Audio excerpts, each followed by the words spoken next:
अस्सलामुअलैकुम फ्रेंड्स, मैं हूं आपका होस्ट मोहम्मद सलमान और आप देख रहे हैं मेरा YouTube channel computer skill learning.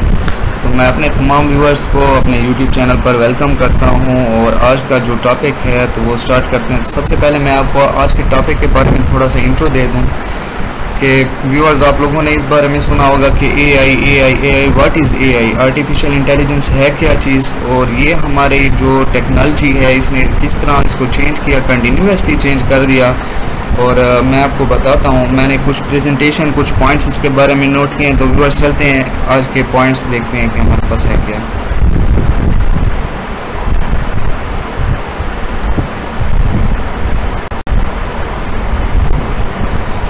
तो व्यूअर्स सबसे पहले what is AI, artificial intelligence. हमारे पास हम जब कहते हैं कि एआई के बारे में जब हम बात करते हैं तो एआई का मतलब क्या है, आर्टिफिशियल इंटेलिजेंस क्या है। तो देखें, हम जब किसी चीज़ को डिफ़ाइन करते हैं तो उसको हम किसी न किसी चीज़ से कंपेयर कर रहे होते हैं। तो मैंने इसका थोड़ा सा कंपैरिजन किया है कि हमारे पास इसका कंपैरिजन हमारे पास कंप्यूटर साइंस के मुताबिक किस तरह होता है। तो मैंने कुछ कंपैरिजन आप लोगों को बताना भी था कि difference between AI and computer science और एआई में डिफरेंस क्या है, क्योंकि हमारे पास टेक्नोलॉजी पहले से भी मौजूद थी कंप्यूटर साइंस और इससे रिलेटेड जितने भी हमारे पास डिवाइसेस मौजूद थी, हम कहते थे कि हमारे पास कंप्यूटर साइंस मौजूद है। तो फिर एआई की ज़रूरत क्यों पेश आई और एआई ने किस तरह चेंज किया कंप्यूटर साइंस को। तो सबसे पहले मैं आपको ये बता दूं कि आपको एक सिंपल एग्जांपल के थ्रू बताता हूं कि एआई में डिफरेंस क्या है और कंप्यूटर साइंस में डिफरेंस क्या है। जब हम बात कर रहे होते हैं कि पर्सनल कंप्यूटर पीसी की, जिस तरह हम कहते हैं कि हमारे पास एक पर्सनल कंप्यूटर है पीसी में और एक रोबोटिक मशीन में, जितना डिफरेंस है उतना डिफरेंस हमारे पास आर्टिफिशियल इंटेलिजेंस में और कंप्यूटर साइंस में डिफरेंस है। अब आप कहेंगे कि पीसी पर्सनल कंप्यूटर में और रोबोटिक मशीन ये तो तकरीबन ही सेम है। तो इसमें मैं आप लोगों को डिफरेंस बताता हूँ कि अगर आपके पास सिंपल आपका एक पर्सनल कंप्यूटर है, चाहे वो आपके पास 20,000 का है या 1,20,000 का है, डिपेंडिंग इसमें कास्ट डिपेंड नहीं करती, जब तक हम उस पर कोई इनपुट या कोई इंस्ट्रक्शन इंसर्ट नहीं करेंगे तब तक वो उस पर कोई प्रोसेसिंग नहीं करेगा। कोई भी उस पर हमें ना तो कोई प्रोसेसिंग करेगा, ना आउटपुट जनरेट करके देगा, ना हमें कोई रिजल्ट मिलेगा और ना ही हम कोई डेटा या इंफॉर्मेशन को स्टोर कर सकते हैं अपने पीसी में। व्यूअर्स, मैं एक दफ़ा फिर बता दूं कि चाहे हमारे पास उसकी कॉस्ट इस पर डिपेंड नहीं करती, ना उसकी टेक्नोलॉजी इस पर डिपेंड करती है। चाहे आप फर्स्ट जनरेशन यूज़ कर रहे हैं, सेकंड जनरेशन, थर्ड जनरेशन या फोर्थ या फिफ्थ जनरेशन, जो भी जनरेशन आप यूज़ कर रहे हैं, और चाहे कितनी भी उसकी कॉस्ट है, तो ये इस चीज़ पे डिपेंड नहीं करता जब तक आप उस पर इनपुट इंसर्ट नहीं करेंगे। मींस कि आप कोई ना कोई इंस्ट्रक्शन उसमें इंसर्ट करेंगे, उसी इंस्ट्रक्शन पर जो आपके पास प्रोसेसर है उस पर प्रोसेस करेगा और आपको एक आउटपुट जनरेट करके देगा। अब आ जाते हैं सेकंड जो हमारे पास है रोबोटिक्स। रोबोटिक्स क्या है? देखें, रोबोट जो हमारे पास एक मशीन है जो कि क्या करती है, ऑटोमेटिकली डिसीजन मेकिंग का काम करती है।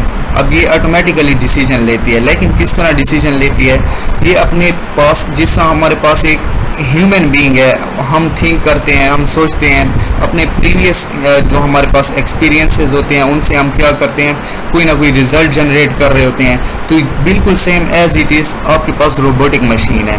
ये क्या करती है, इसमें इसकी भी एक लिमिट, इसकी भी एक मेमोरी होती है जिसको ये क्या करती है, इसमें पास्ट एक्सपीरियंस होता है इसका। ये उसी एक्सपीरियंस की बेस पे आपके पास न्यू डिसीजन जो होते हैं वो लेती है, डिसीजन मेकिंग का काम कर रही होती है। अब फॉर एग्जांपल मैं आपको बताता हूँ कि हमारे पास एक क्लासरूम है और उसमें आपके पास चेयर पड़ी हुई हैं, 20 चेयर्स हैं, 22 चेयर्स आपके पास वहाँ पड़ी हुई हैं और 2 चेयर जो है ना वो गिरी हुई हैं, क्लासरूम में पड़ी हुई हैं और गिरी हुई हैं। तो रोबोटिक मशीन जैसे ही उसको एनालाइज करेगी डेटा की को, तो वो देखेगी कि ये दो जो आपके पास चेयर पड़ी हुई हैं ये गिरी हुई हैं, मीन्स कि ये अपनी प्लेसमेंट में सही नहीं पड़ी हुई।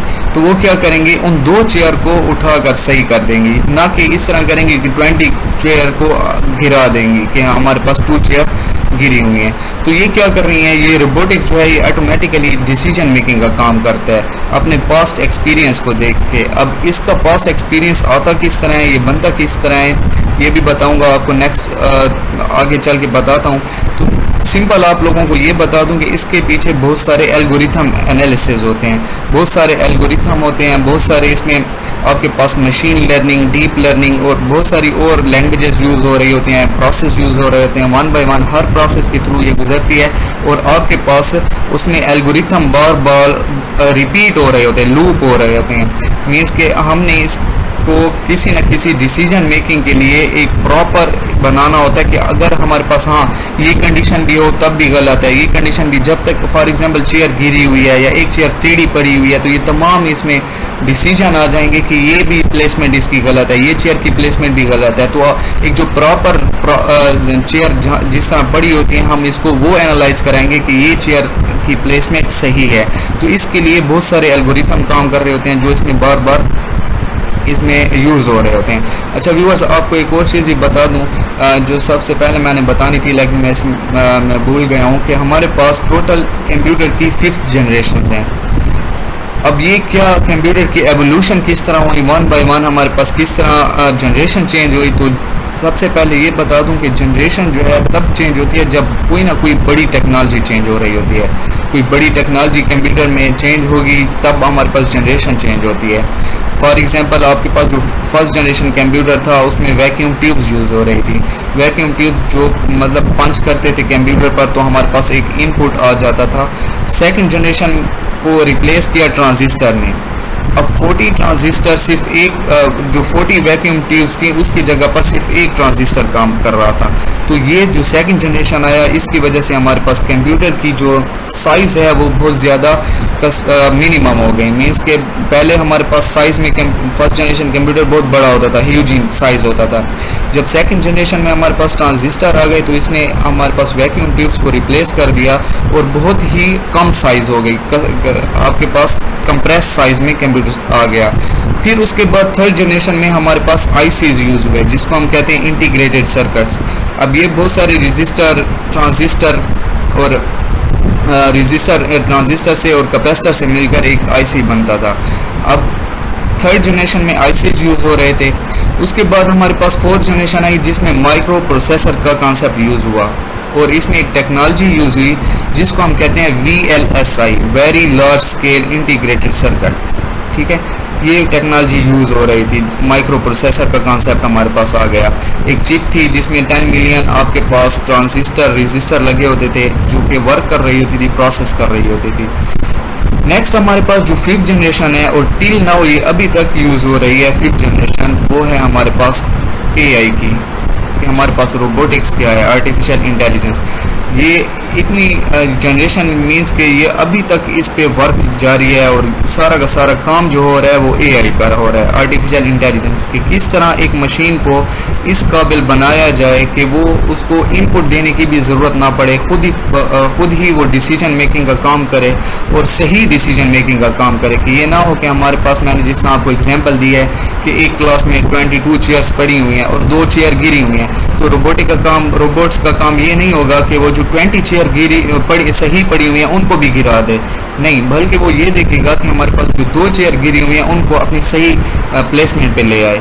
ठीक है, तो ये हमारे पास सारा का सारा रोबोटिक का बैकग्राउंड था। फर्स्ट जनरेशन में आपके पास वैक्यूम ट्यूब्स यूज़ हो रही है, सेकंड में ट्रांजिस्टर, थर्ड में आईसीज, फोर्थ जनरेशन में माइक्रो प्रोसेसर और फिफ्थ जनरेशन में आपके पास आर्टिफिशियल इंटेलिजेंस या रोबोटिक्स यूज़ हो रहे हैं। तो व्यूअर्स चलते हैं नेक्स्ट में, हम पढ़ते हैं कि हम रोबोटिक AI आर्टिफिशियल इंटेलिजेंस सीख किस तरह सकते हैं। तो आर्टिफिशियल इंटेलिजेंस में एक टर्म यूज़ होती है जिसको हम कहते हैं डेटा साइंस।